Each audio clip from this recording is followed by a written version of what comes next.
Good day, this is Ray. Today is Saturday, March 8th, 2025. And for me, another day of learning and growing. Hope that you, your family, friends, and loved ones are doing well and staying safe. So, it's been a bit of a rough week for me health-wise. I want to say I started a flare Sunday. I started to notice breakouts on my forehead and at the bottom of my face. Hopefully you can't see too much going on down here, but that's just kind of weird. I noticed that around the time I'll have a flare, and it's been a while since I've had this type of flare, that I'll have like protrusions on my face, and it all came to a head Wednesday when I was just feeling extremely sick. It got worse Friday, but I had the chills. I took a COVID test, and it wasn't that. It wasn't the flu, and my joints were hurting. As a matter of fact, in particular, my hands, and my ankles this week at least. And forgive me, my voice is a little bit rough. I am feeling a lot better this morning. I've upped my prednisone from 4 milligrams to 8 milligrams for the past few days, and that has helped. But it's been a bit of a rough week. Anyway, I don't want to make this video too long. I did want to give an update to the video that I posted last week about upcoming medical bills. Today I'm going to talk about some debt repayment strategies that you may want to consider. But anyway, before I talk about that though, last week I mentioned that I have upcoming medical bills, and I was just waiting to pay for it until I got my statement. And sure enough, the statement generated on March 6th, but it wasn't posted to the website maybe last night. On 3/7. So this morning at about 4 o'clock, I checked the patient portal to see that it was there. And I was pretty close as to what I would owe. The one thing, I missed one thing, and I'll post on the screen one of the bills that I didn't account for when I was setting aside the money necessary to cover my part of it. So anyway, the upcoming medical bills that I'd anticipated were below that first bill that you see on the screen. I had a rheumatology appointment December 13th, which was covered by last year's deductible and out-of-pocket maximum. So it was only $30.44. My insurance was paying 90% of that bill, and I don't have the exact number in front of me, but anyway, they were paying 90% of the bill, so I only owed $30.44. So part of the statement was that. And then 1/8, I had the lab visit, $975.80. Same day. New patient visit, hematology, $397.53, and then a follow-up appointment via video on 1/15, $134.36. So the total owed was $1538.13. I have an HRA, a health reimbursement account with my job, and on that card I had $874.27. So I used all of that, and remaining was $663.86. So last week I mentioned that I was setting aside the money necessary for it, and I was able to. I got paid yesterday, and so I set aside the first part of that prior to being paid, and then I set aside the rest of it yesterday. And so this morning I charged that remaining balance to the credit card that I use mostly for groceries, so that I can get the points on it, and then I'm going to pay it off as soon as it posts. Sometime next week. And I found out that I'll be getting a bonus this year, and so that bonus will make this month a little bit more tolerable, because if you see my previous videos, this year I am trying to pay off the last of my personal loans, and in order for me to do that, I have to pay down at least $825 a month on that loan. And I've been doing that, and I'll be able to do that this month. So I'm definitely grateful. And I do want to mention that I am grateful to be able to even do this. I am less stressed about money than I was in the past because I budget I account for every dollar. I assign every dollar. It just makes all the difference in the world. Even though I'm not a six-figure earner, as a matter of fact, after taxes, not even close to being a six-figure earner. No, but not close to a six-figure earner anyway. I'm just grateful to be able to be in a position to do this. So anyway, let me get into I've already spent 5 minutes talking about this. And let me talk about some debt repayment strategies. And I'm not an expert when it comes to this because I've only tried basically two methods. I've tried the Snowball Method, which I'll talk about more. And lastly, debt consolidation. These are the things that work for me. But besides those things, there are multiple debt repayment strategies. What I do want to say to you is pick one or try a few, and then pick one, stick to it, and you'll be good. Because I've been paying off $115,041.85. I think that's the number. Don't quote me on that. A lot of money. Oh, actually, $115,041.89. Sorry, it's a few cents off. I just saw the number on my periphery. And in order to do that, it's taken discipline. It's taken some adjustments to the strategies that I've had. But for the most part, I've stuck to one for the longest, and I'll tell you what that is in my video. But anyway, the first one I want to take a look at is the Snowball Method. So this method involves focusing on paying off your smallest debts first. Good thing about it gives you quick wins, and it will boost your motivation. And once you pay off, the smaller debts, you apply the money that you're paying towards the smaller debt to the next debt, and so on and so forth. So, for example, let's say you had 3 debts.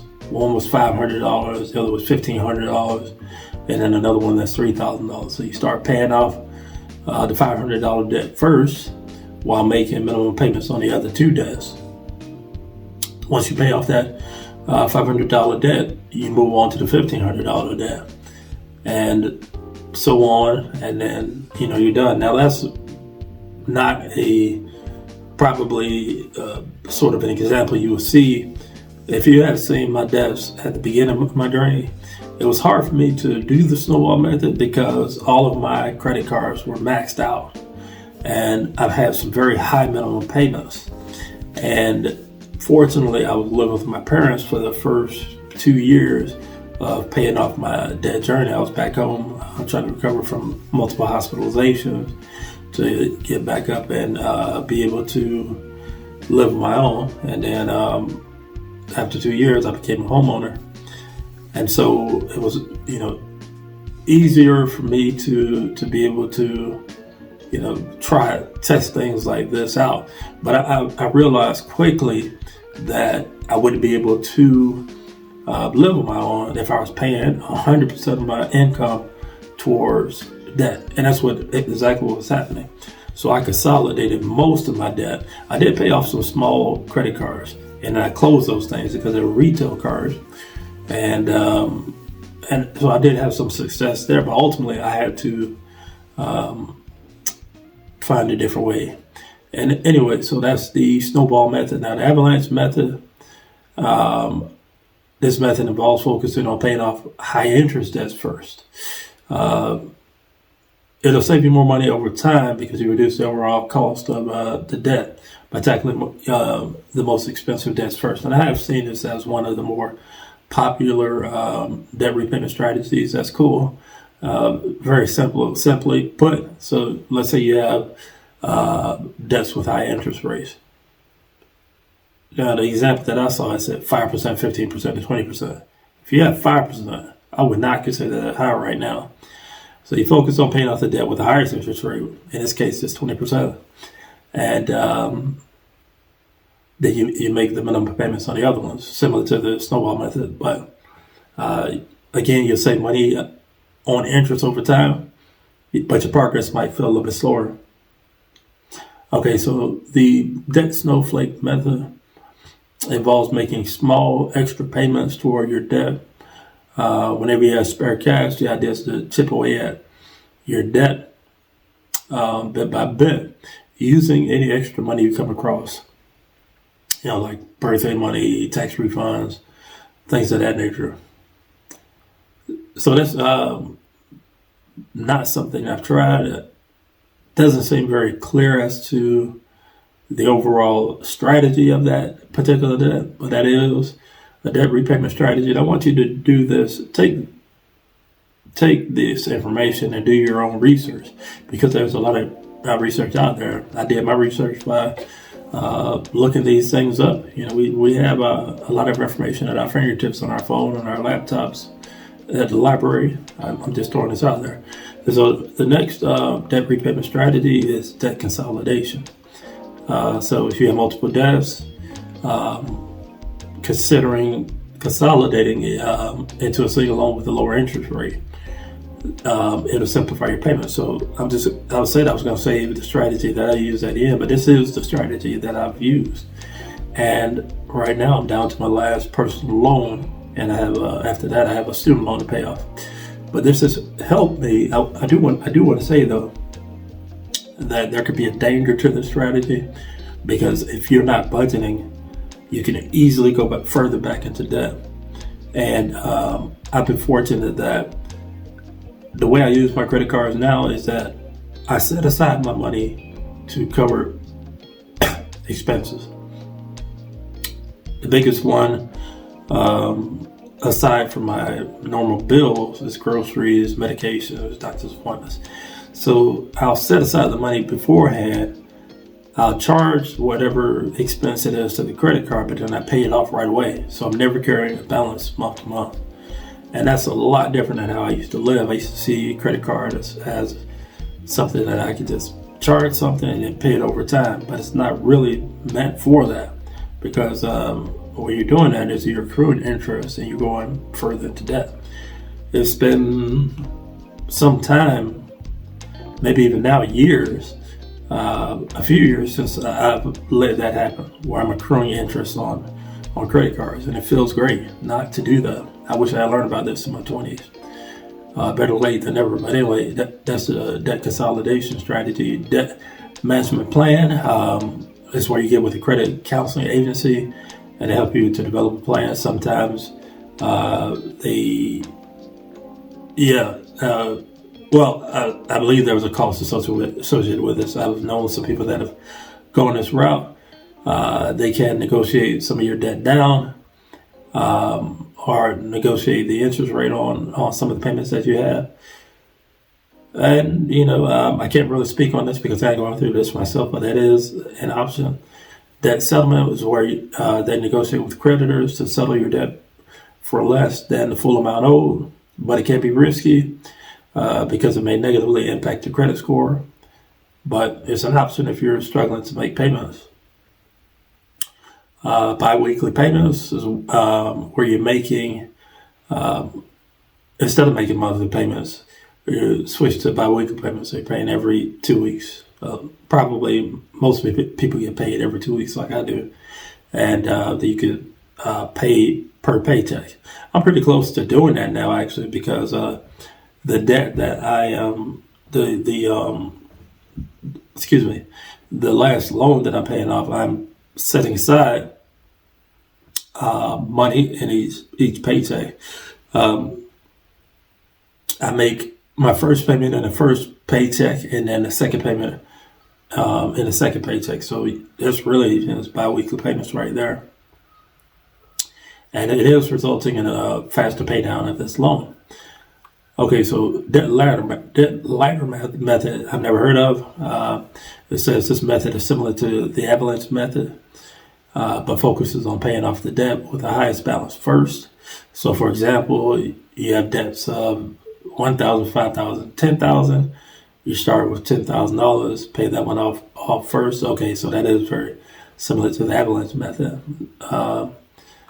Might provide a little bit of psychological relief because, but it may cost you a little bit more in interest over time because you're not considering the interest rates on those. You're just paying off the highest amount of debt first. Debt stacking is the last one on this list for today, and it's also known as the highest minimum payment method. It's a strategy that involves making minimum payments on all debts except the one with the highest minimum payment.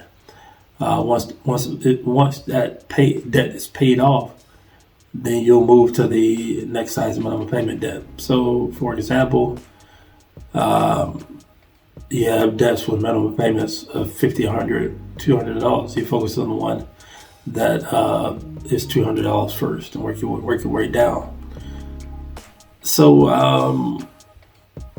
looking back, so I would say if you are looking for quick wins and you want to stay motivated, then the Snowball Method is probably your best bet. If you want to save the most money on interest, then the Avalanche Method would make the most sense. If you have multiple high interest debts, debt consolidation can make managing your payments easily and more affordable. So those are a look at some of the debt repayment strategies.